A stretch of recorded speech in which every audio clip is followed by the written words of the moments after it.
Desde fuera, admiramos al genio, al conquistador, al empresario imparable. Nos fascinan las biografías de los grandes hombres, sus logros, sus hazañas, sus frases que quedan grabadas como si fueran verdades eternas. Pero casi nunca nos detenemos a mirar lo que realmente los empujó. Porque detrás del éxito desmedido, muchas veces no hay paz, ni propósito, ni siquiera autoestima. Hay heridas, cicatrices invisibles que marcaron su infancia, su identidad, y que luego se transformaron en un hambre insaciable de poder, reconocimiento o control. El psicólogo Carl Jung lo sabía. Lo que no se hace consciente se manifiesta en nuestra vida como destino. Y en muchos casos, ese destino no es más que la revancha del niño herido.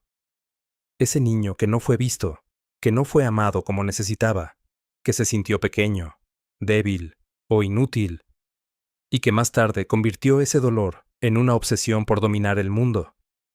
Napoleón Bonaparte, por ejemplo, fue humillado desde joven por su origen corso y su acento extranjero. En las academias militares francesas, lo veían como un intruso. Nunca fue realmente aceptado, pero esa herida, ese sentimiento de inferioridad, no lo destruyó. Lo empujó a una ambición feroz, a un deseo imparable de demostrar que no solo era igual que los demás, sino superior. El niño herido se convirtió en emperador, y lo que el mundo aplaudió como grandeza fue, en realidad, la expresión más cruda de una identidad fracturada que se negaba a morir. Carl Jung observó que muchas personas no construyen su vida desde la luz de sus virtudes, sino desde la sombra de sus carencias. Es decir, no se convierten en lo que aman, sino en lo que odian no ser. La ambición, en ese sentido, es una forma sofisticada de venganza, pero no contra otros, sino contra uno mismo, contra ese yo débil, pequeño, dependiente, que en algún momento fue humillado o ignorado. Y aquí entra Maquiavelo, no como terapeuta, sino como testigo lúcido de esta transformación. En El Príncipe, lo que nos presenta no es a un líder moral o ético, sino a un estratega, muchas veces implacable, que entiende que el poder no es para los bondadosos, sino para los despiertos. Maquiavelo sabía que el mundo real no premia a los virtuosos, sino a los eficaces, y que muchos de los que alcanzan la cima no lo hacen desde la sabiduría, sino desde el resentimiento.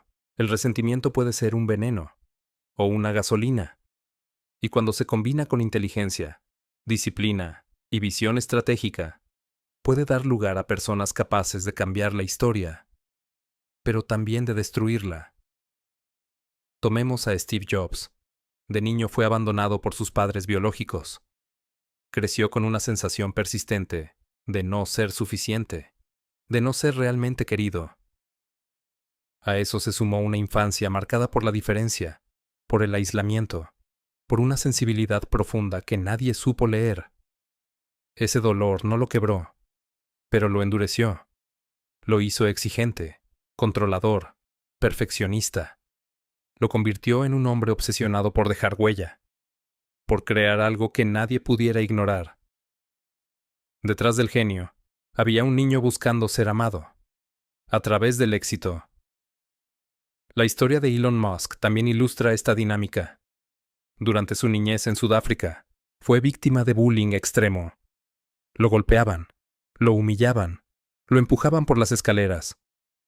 Mientras tanto, en casa, la figura paterna que debería haberlo protegido se convirtió en una fuente adicional de sufrimiento. Musk ha descrito a su padre como una de las personas más malvadas que ha conocido. Pero, como Jung anticipó, cuando el trauma no se sana, se transforma. Y en su caso, se convirtió en una voluntad titánica de superar límites, de desafiar la realidad, de colonizar Marte si fuera necesario para demostrar que nada ni nadie puede volver a hacerlo sentir débil. Esto no lo convierte en un monstruo, pero tampoco en un héroe. Lo que vemos en él, como en tantos líderes modernos, es un ejemplo de cómo el trauma mal procesado puede mutar en determinación obsesiva. El éxito se vuelve una especie de anestesia para una herida profunda, que nunca se cerró del todo. Y lo peligroso es que el mundo aplaude esa herida, siempre y cuando produzca resultados. Aquí está la paradoja. Admiramos a quienes vencieron la adversidad, pero pocas veces nos preguntamos a qué costo. ¿Qué partes de sí mismos tuvieron que amputarse? ¿Qué emociones enterraron? ¿Qué clase de relaciones humanas fueron sacrificadas en el altar del logro? Maquiavelo no habría condenado esto. Lo habría entendido como una necesidad del poder. Jung, en cambio, lo habría visto como un llamado a mirar hacia adentro.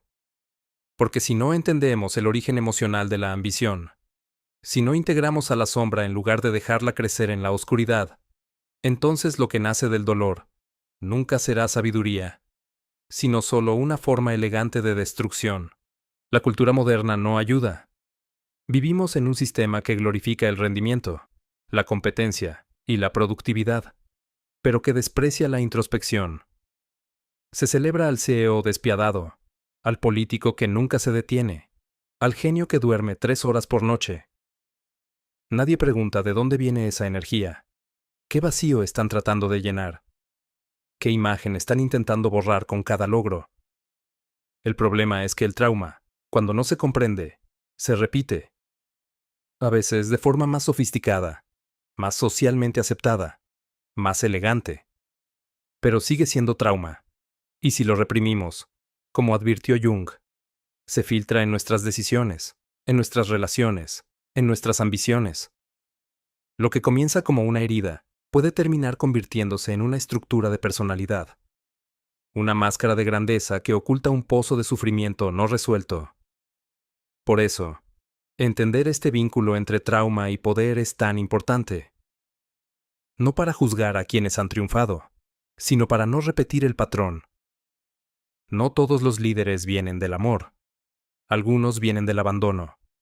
Y aunque pueden construir imperios, también pueden arrasar todo a su paso, si no hacen conciencia de lo que los mueve. Lo mismo sucede a pequeña escala. No necesitas ser emperador, ni multimillonario, para que tu dolor se convierta en ambición. A veces basta con sentirte invisible, con haber sido rechazado, con crecer en un entorno donde solo valías si rendías. Y desde ahí, sin darte cuenta, puedes convertirte en alguien obsesionado por demostrar, por controlar, por ganar, incluso si eso significa perderte a ti mismo. Jung decía que la sombra, esa parte oculta y reprimida de nuestra psique, no desaparece por ignorarla. Al contrario, se fortalece en la oscuridad.